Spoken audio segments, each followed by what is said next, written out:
Lara's Vegan Kitchen. Welcome to my channel. Today I'm going to show you how to make my easy vegan bread recipe. So let's get started. First thing to have is these two measuring utensils. One is the measuring spoons and one are the measuring cups, which make measuring very easy.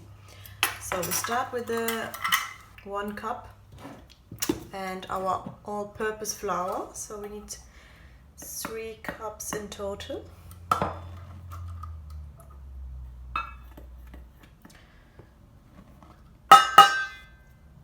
So you can make it kind of roughly because the dough is very forgiving, let's say. So the cups are done. Then the next thing is dry yeast. I have mine in containers. You also usually can get them in sachets, which are mostly 1 tablespoon exactly. So we mix it on top. Then we always need some sugar to activate the yeast. I use brown sugar, you can use coconut sugar. Just stay away from the white sugar. So we take a 1/4 teaspoon.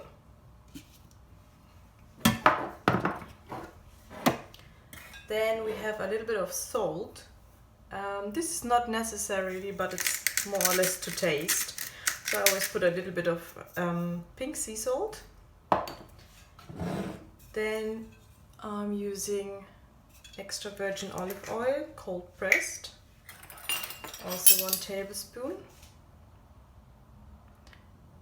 This one is also optional. You can make it without, but it gives it a really nice taste if you have a good olive oil.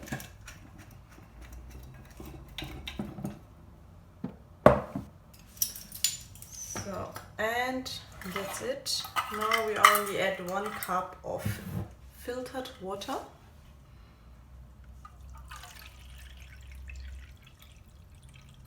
Or if you have bottled water, it's fine as well.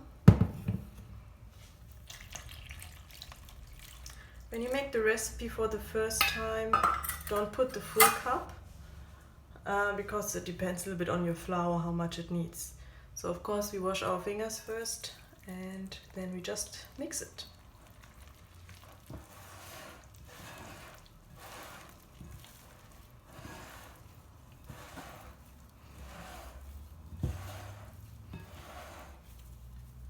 So now it's getting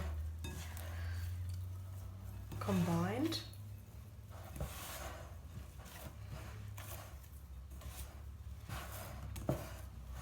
You can start kneading it already in the bowl to get a better consistency. Also, always keep everything from the side. Keep on kneading.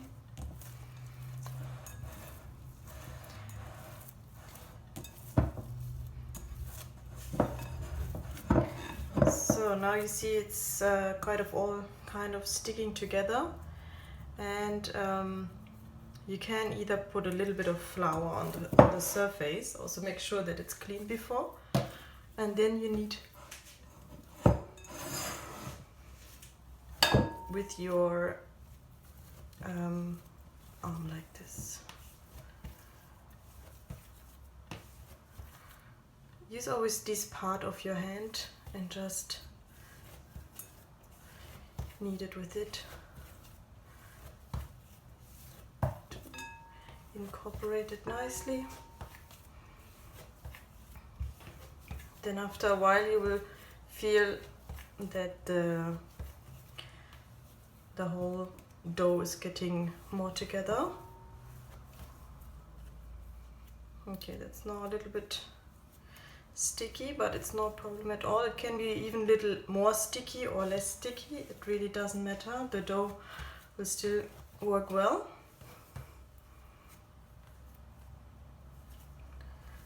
So, and then just take your both hands and put a little bit all the edges together so it forms a nice bowl. And put it back in your bowl. Then quickly wash your hands.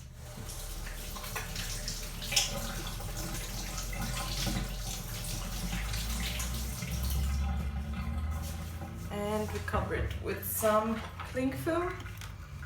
I have a degradable and BPA-free cling film. It doesn't touch the bread, but it's always better to have BPA-free plastic. So that's the first step. I keep covering it and keep it in the kitchen because it's room temperature. You can also keep it outside if it's not too hot or not too cold. So just keep it at a warm place. For at least half an hour. I usually keep it around 4 to 6 hours, and because in that way the yeast can work well and the gluten can be better processed and the dough will approximately rise double in size. Now we continue with the second step. We have our baking tin. Then we take a little bit of olive oil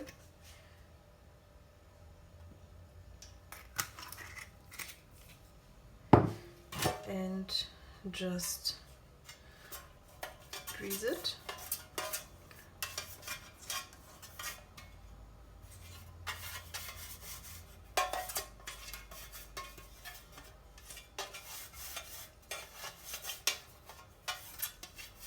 On all the sides. All right. And our dough is proofing now for 2 hours. Even after 1 hour it will look like this already, or even after 6 hours. So you can, if you have time, leave it for a period of 6 to 8 hours. It's optimal. If not, you can use it earlier as well, also no problem. So you can see nice bubbles formed. That's the yeast. And then we just take it out. If it's too sticky, again we can just take a little bit of flour, put it on the surface, and take the whole bunch out. Make sure you take everything. When you use a glass bowl, it's very easy to get out. And then we just fold it in a little bit and start kneading a little bit again. Same like before.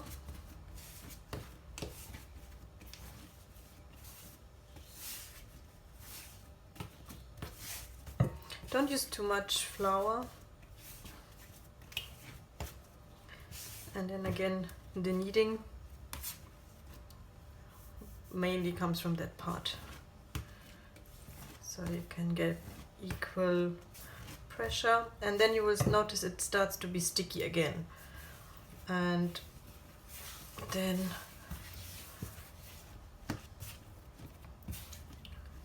you can see the surface is very how you say it, very nice. And then you put the dough in your tin, and as it gets sticky again, put a little bit of olive oil to make it easy to move.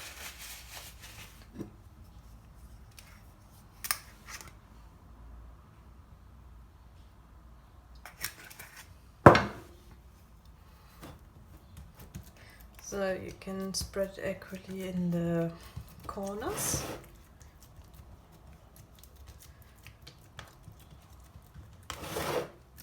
So that's enough, doesn't need to be super straight. And then we use the same cling film from before.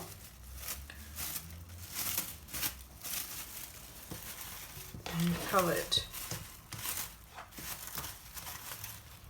And keep it on a room temperature place, till warm place. So So this is how it looks now. And after about half an hour till 1 hour, the dough will rise again. And we have the olive oil layer as well, so it will not stick to the plastic foil, and then you can just remove it easily, because if you don't put it, it will stick together and yeah, won't look nice. All right. So now I have proofed the bread for 45 minutes approximately, and you see it came up nicely. And due to the olive oil, I can just remove the plastic. And it's the size I like, because my oven is a little bit small. If you have a big oven, you can even let it rise higher, like above the top. So it's up to you. Once you feel like this is the size you want to have, just pop it in the oven, and it will get slightly bigger as well, like approximately 2 centimeters more. So I'm gonna bake this now and show you afterwards the result. So now after baking, I baked this around 20 minutes now. Then you flip it over, and when you hear this kind of dump sound, then it's ready. So my oven, as I said, it's very small, so that's why it gets always a little bit dark on top, but if you have a bigger oven, it won't happen.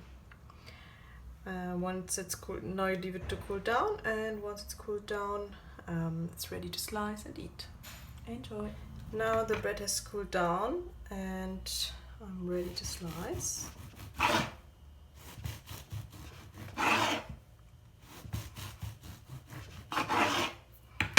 And you see it has beautiful air pockets inside, and it's fluffy and very delicious. If you ever face yourself that the bread doesn't go out of the bread pan directly, just let it cool down a little bit, and through the moisture the sides will disconnect.